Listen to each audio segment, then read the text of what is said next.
In this video, we're going to be looking at a Breville Barista Touch BES880. If you're watching this video, I'm assuming it's probably because you're having issues with the water pressure or water flow not being up to par. And if you're like me, you've probably found quite a few videos showing how to remove scale from the lines. And tried that, and it did not fix your problem.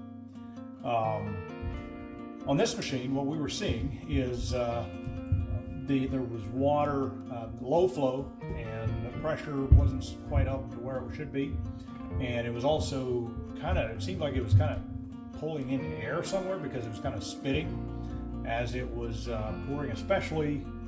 So we noticed the shots started getting less and less. And also when we used the hot water function, it would not, it took forever to get any amount of hot water.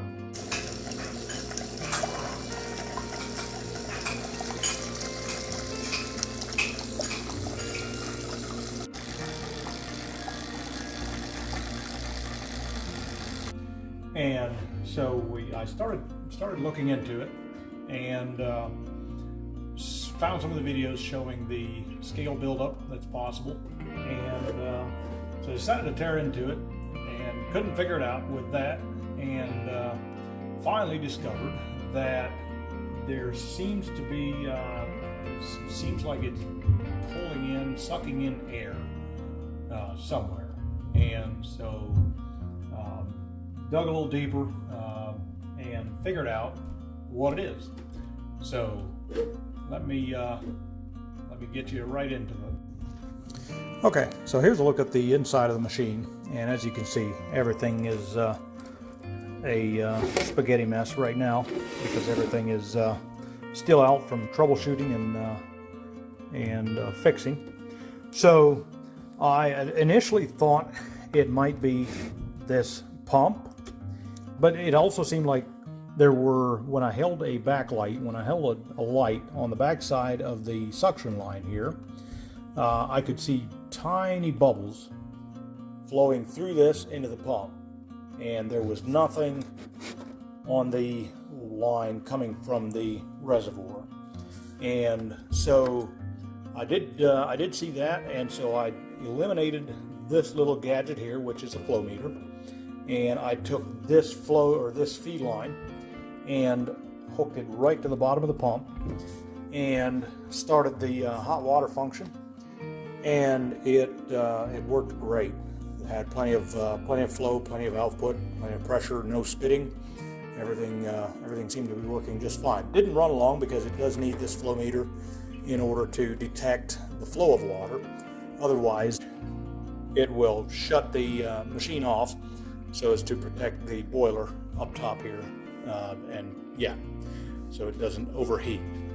And so that is what it ended up being, and I could not find the exact replacement, so I had to get one with the bottom section was different. This stem was a little bit bigger, which did not work, and so what I ended up doing was taking this bottom section off of the old one, putting it onto the top section of the new one, and reassembled it, and it works just fine.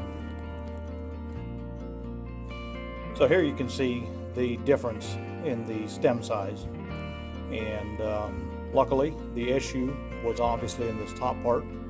I'm not sure if there is a hairline crack somewhere, or if this gadget here might be leaking, but yeah, that's what it ended up being. Okay, so to reassemble this thing, I am going to have to disassemble a few things first in order to get the flow meter back into its position. I would have recorded the disassembly as well, but there are other videos out there, and I did not plan on making a video when I started the project, and so here we are.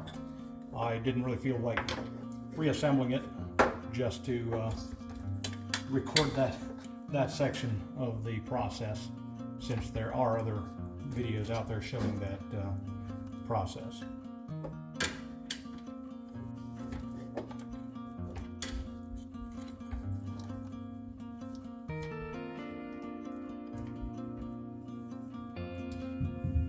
These lines have little clips that just pop out of there, and then you can pull the lines right out. Just be careful that little O-ring stays on there.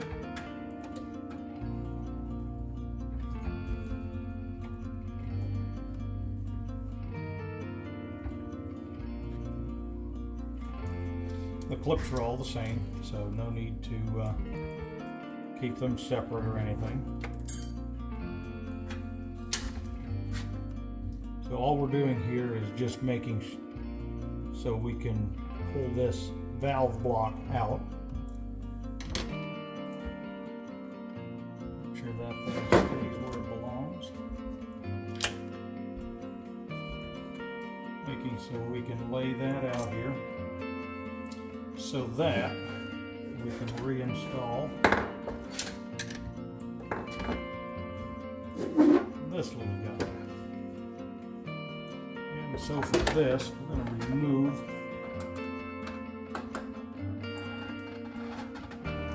this little thing.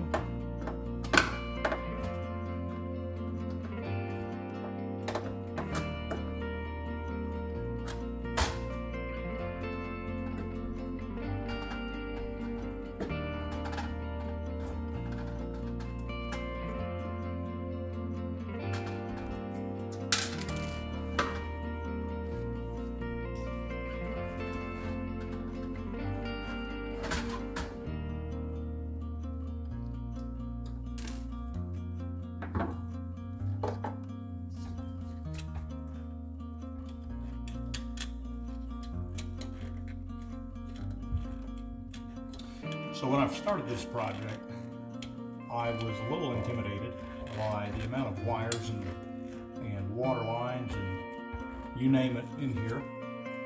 But if you're thinking about doing something like this, I guess I'd just encourage you. It's really not that bad if you take it one step at a time. Make sure you take pictures before you start disassembly so you know which line goes to where. I have not had to unhook any wires, but if you do have to unhook wires, just make sure that you take pictures before you do that so everything gets reconnected where it's supposed to. So this thing has two stems. It has a center one and then also one on the outside here, and that flow meter has to go in there just like so. Turn this line a little. Okay.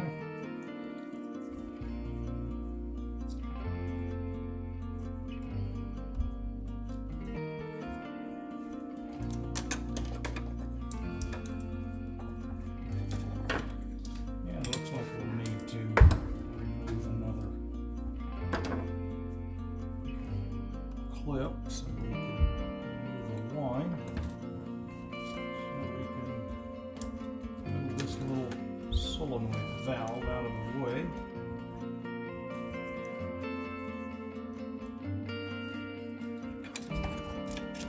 And then we are going to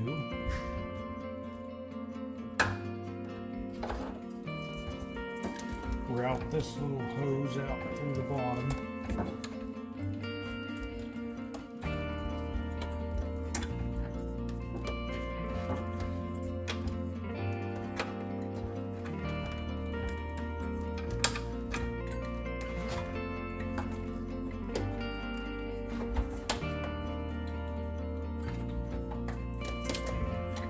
Like so.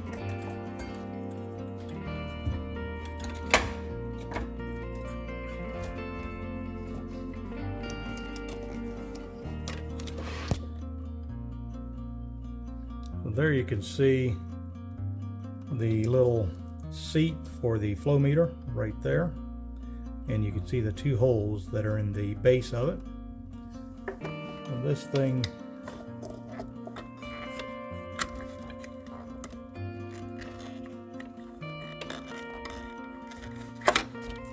I'm probably going to need two hands to get that thing to go in there. I'm going to have to set this down.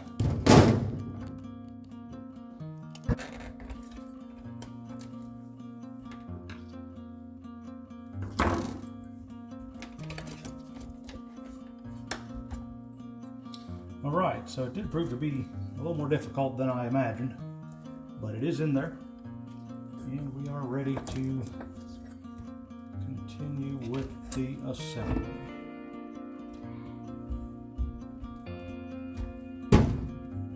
Some of these I had disconnected and twisted around and everything else, and so now we're going to have to kind of reroute some things so everything goes together as it's supposed to.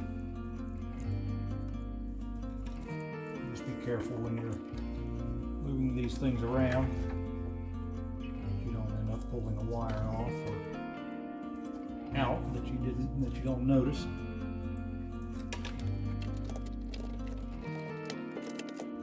Alright, so the line coming from that little flow meter goes down in there, and this is a bit of a challenge as well.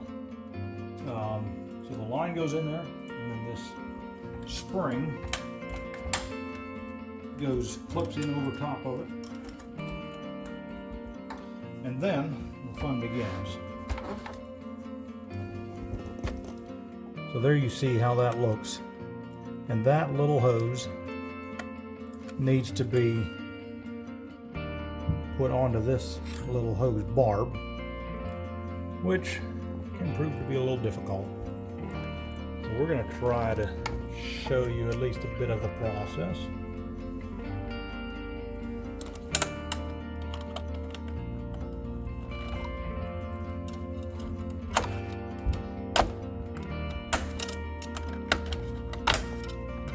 Seat the spring, and we will try to get this hose up here.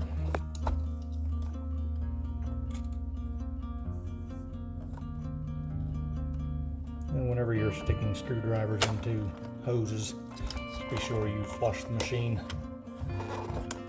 real good before you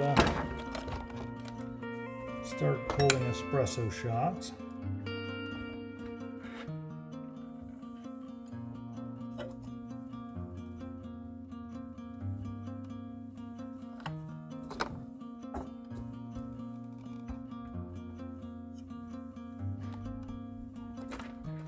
Alright, so we're just going to take this little guy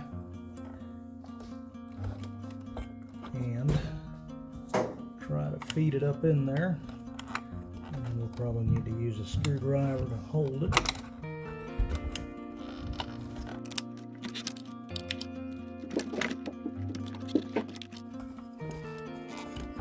So it does have a little shoulder on it that you can actually just put your screwdriver underneath and kind of hold it up, and then just press down on the pump, and it slides right on there. At this point, we're going to leave that right where it's at.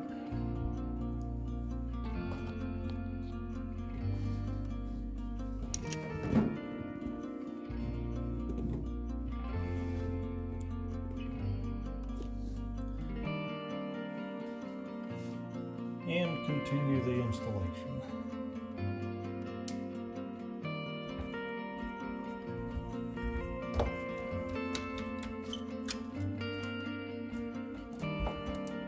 This is the wire for the flow meter. We're going to have to install that.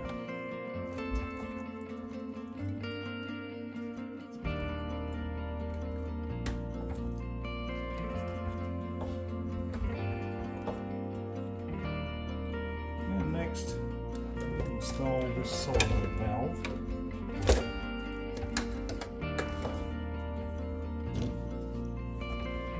And you can see the two holes that hooks up to. So we'll attach that now. Alright, so ended up being a bit of a challenge getting those in there. Ended up going and getting a magnetic bit holder, and with that I was able to get the screws to stick while I got them started, and then I tightened them up. And I also ended up removing this little block down here to allow for better access as well. So we're going to reinstall that, and then we'll finish the assembly. We're getting close.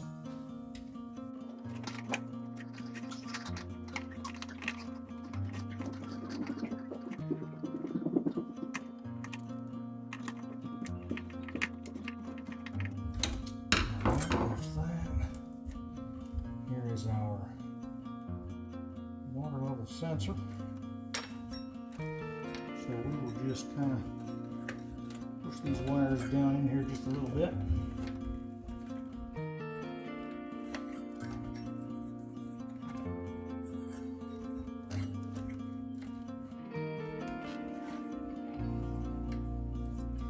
Right. We're ready for the back cover.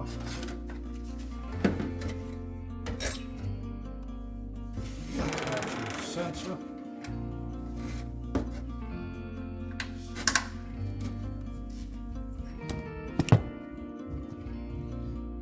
Like so. And then this little guy will be attached back onto the back cover.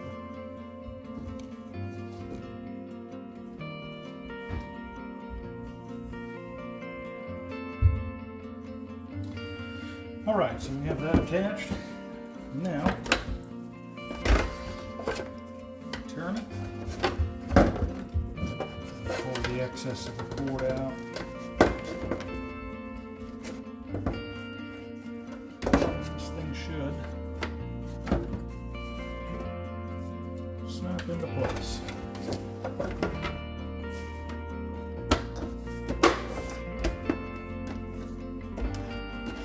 There we go.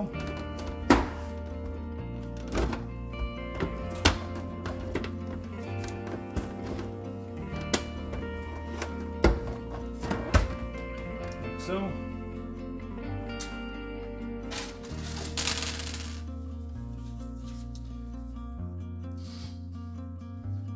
and the top cover.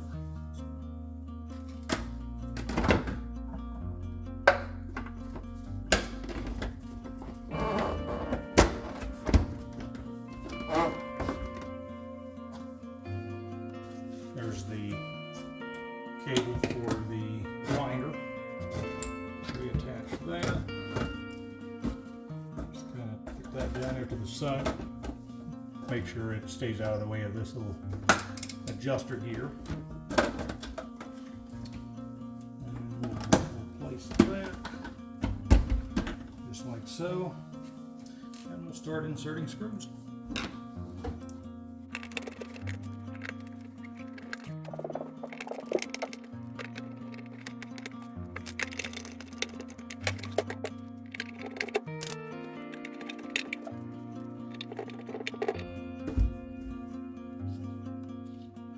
I may have taken off a couple screws that wouldn't have needed to be taken out, but I wasn't quite sure what all needs to come out.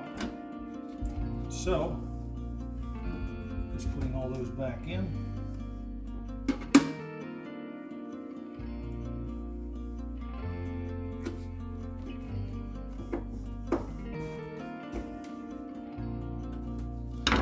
All right.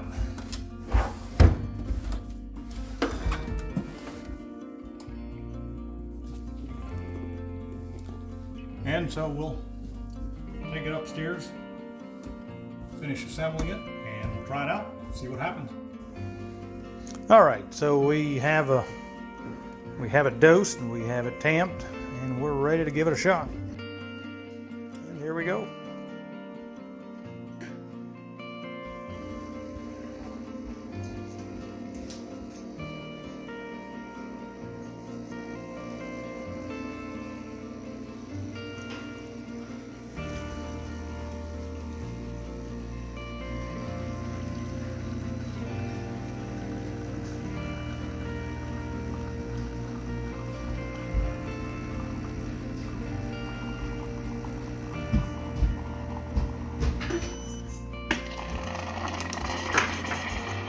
And we'll see how we did.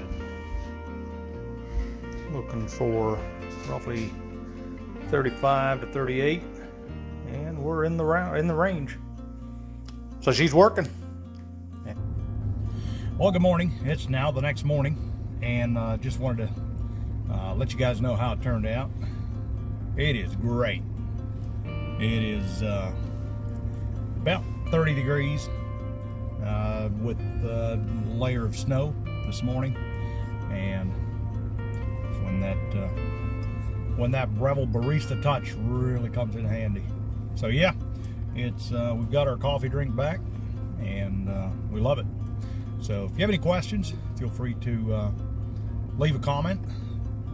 Please like and subscribe to our channel, and we'll see y'all on the next one.